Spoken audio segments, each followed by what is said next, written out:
Welcome to Video Game World Tours, where we journey to fantastical lands and just hang out. I'm Pretzel, your tour guide, and today's trip will take us to the world of Sonic Adventure. Sonic Adventure was a turning point for the Sonic series.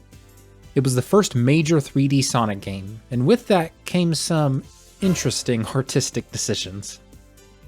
This game didn't take place in the famous green hills of yesteryears. No, this game takes place on Earth.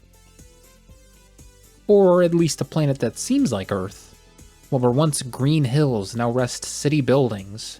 Humans are just walking around, and nobody questions Sonic and his weird critter friends walking about. This world is a true mystery box waiting to be unpacked. Luckily, you have me. I'll take you to all corners of this game's world, and we'll see a lot of interesting locations, and maybe a couple uninteresting ones. Buckle your seatbelts, because we're about to take off.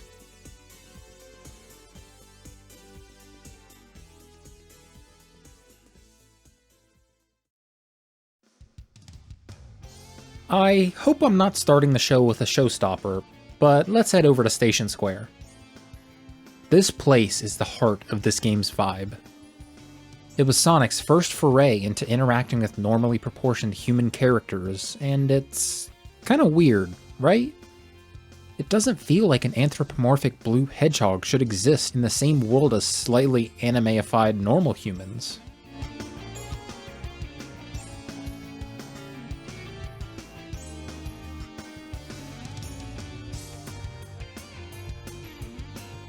But if we look just below the surface, there's something even weirder going on. Look at the roads here. This little area is just a loop with what I can only assume is a parking garage entrance. But if you follow this path, it's another loop. Why would someone drive this road? Where are they going? Are they doomed to drive this loop forever in an eternal NASCAR race? It gets even weirder. See this elevator here? Seems pretty normal, right? But look at where it leads to. It's just a drop-off to the first floor.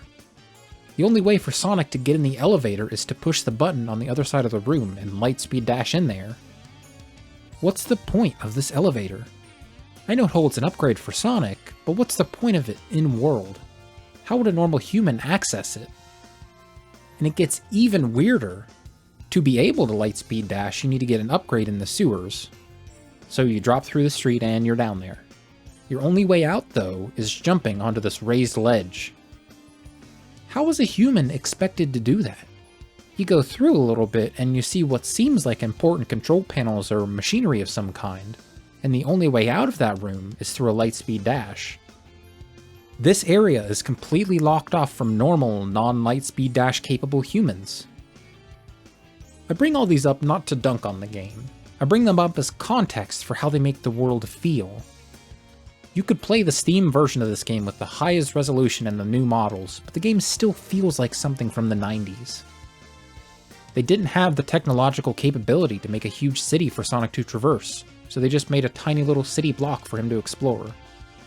They weren't concerned with having this weird sewer area make sense for a city built by humans. I think they just wanted to teach the player that Sonic can jump higher if you hold the jump button. But in doing that, they made an area that doesn't make sense for the world it belongs in. And I think that's charming in a way. It serves exactly the gameplay purpose it needs to, and nothing more. There's also this statue of the city's mayor that you can just pick up and carry about. It's kind of funny.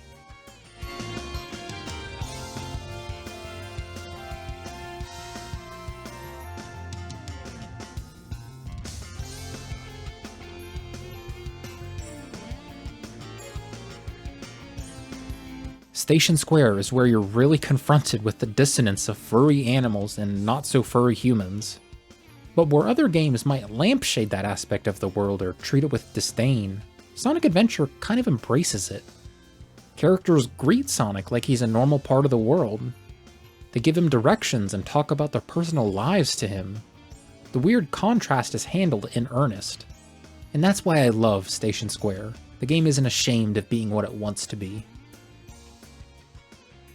Now that we've seen what Station Square has for us, let's take a quick train ride.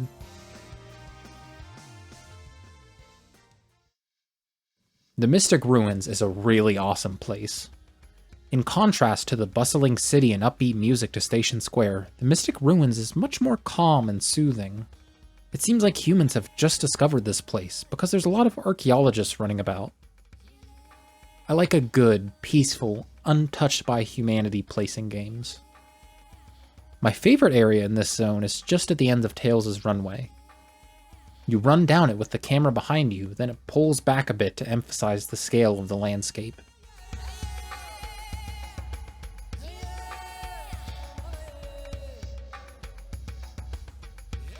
There's a second zone you can unlock later on, and there's this weird little cave made of ice.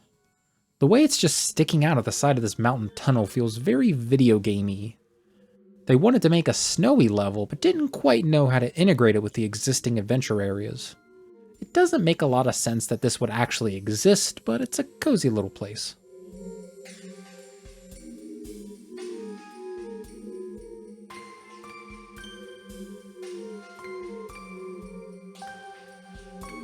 Further down the tunnel leads to a massive cliffside. I like this area because you really get to pick up speed as you run down the path. And across a rickety bridge lies the Master Emerald. At the top of these stairs it rests peacefully.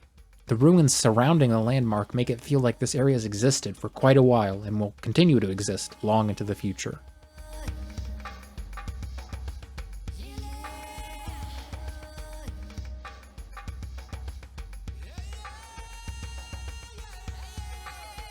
If we head back to the first zone, we can get into yet another new area, the forest. As soon as you exit the loading screen, you're greeted with this beautiful view. It showcases a forest that you could easily get lost in. Once you head down, you can find archaeologists wandering around. One guy says he's been wandering around for months and can't find a way out to get back to his wife. How sad. The whole area is a winding maze you could easily get lost in.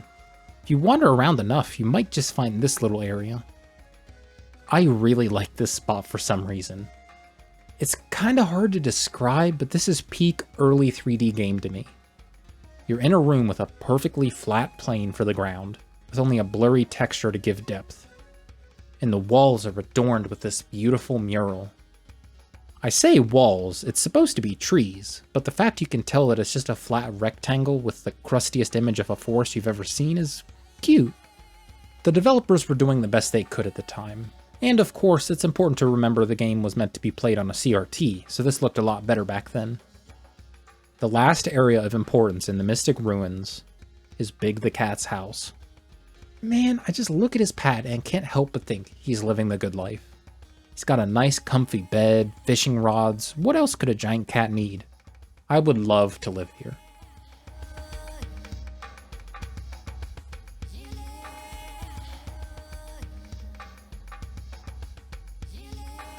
We're almost at the end. Let's take a silly little boat over to the egg carrier. To be honest, I don't have a lot to say about the egg carrier. It's basically an airship that's also Eggman's base. I don't get any strong vibes here like I do from Station Square or the Mystic Ruins, but that doesn't mean there's nothing of interest here. There's some little touches that give the interior a little bit of character. There's these cute little robots in maid outfits sweeping the floor. That says something about Eggman. What it says, I'm not sure, but it says something. All these little robots working away kinda does make me feel like this is a chill workday where not a lot happens, so the maidbots finally get a chance to clean the floor.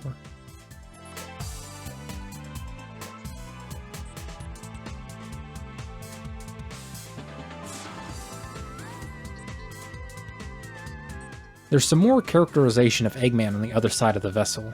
It's a little cumbersome to get to, but if you do some button pressing and platforming, you can reach what appears to be a lounge.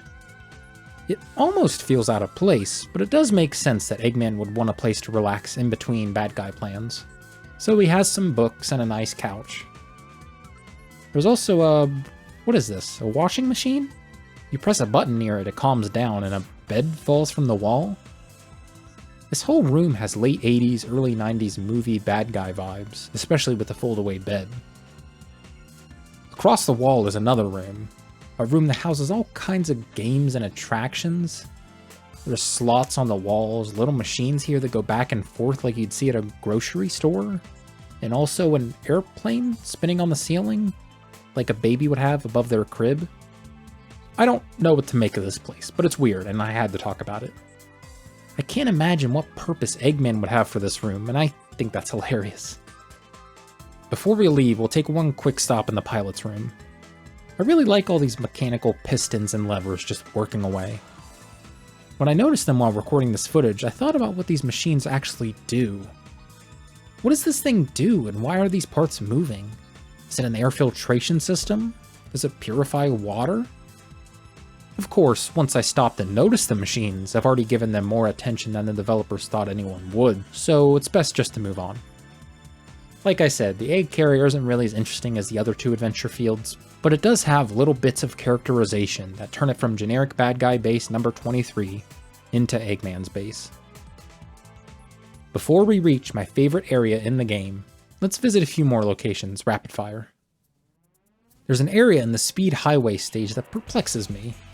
I know I kinda harped on this already, but I think it's really funny imagining why someone would design a building with a massive hole in it. And later in the stage you reach this lobby area. You enter it by running down the side of the building, and once you get down, there's only one way out. So people walk in and out of this room from the same entrance. Bizarre.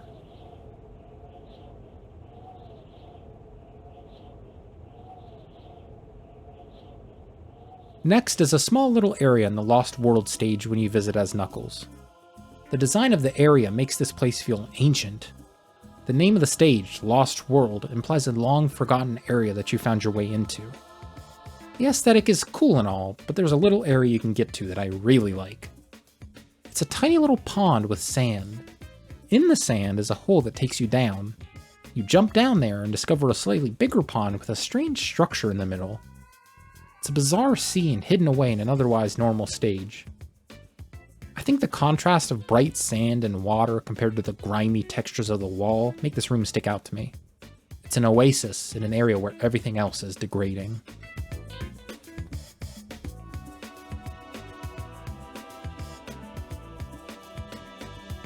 I'm gonna say it.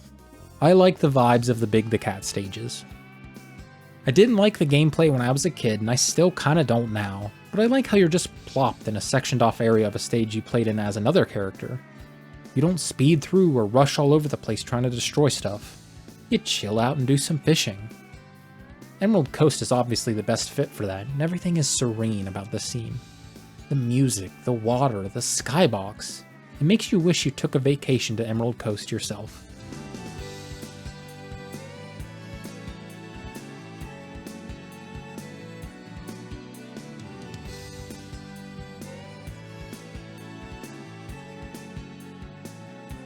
And what would a discussion on cozy places in Sonic Adventure be without talking about the Chow Gardens? Now, while I'm a much bigger fan of the Chow Gardens from Sonic Adventure 2, I can still appreciate these. They're areas that, if you plan on working with Chow at all, you're going to become quite familiar with. You're going to remember every little polygon in the area, as your Chow are going to wander all over the place. My one gripe with these areas is that you aren't allowed to pull the camera back and get a better view.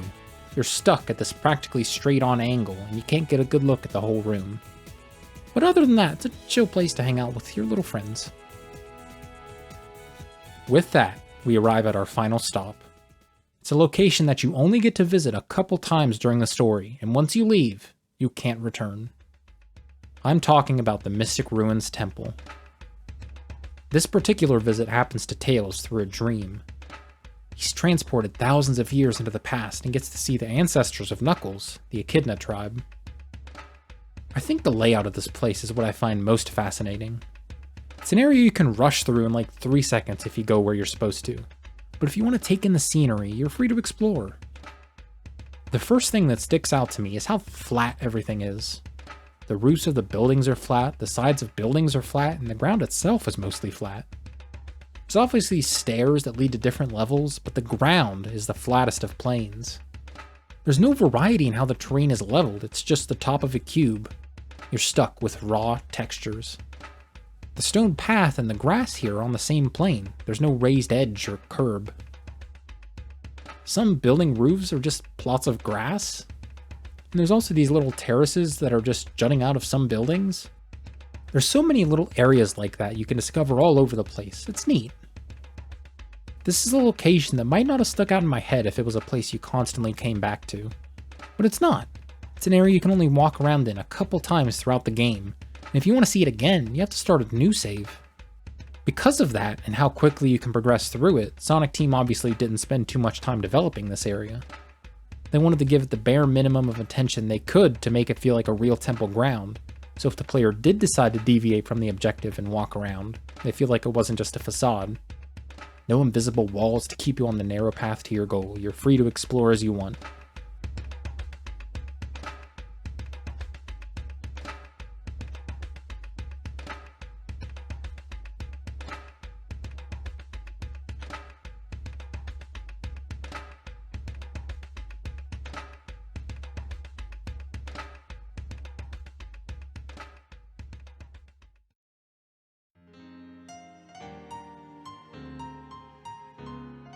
Our journey through Sonic Adventure is complete. We've explored sunny beaches to dark sewers and everything in between. Sonic Team really went out of their way to make this game feel like an adventure. You visit so many interesting locales, all with their own unique vibe and atmosphere. And while Sonic may head in different directions as the decades go on, Sonic Adventure will always stick in the fans' minds as something special. I hope you enjoyed your flight and book another trip with Video Game World Tours. See you next time.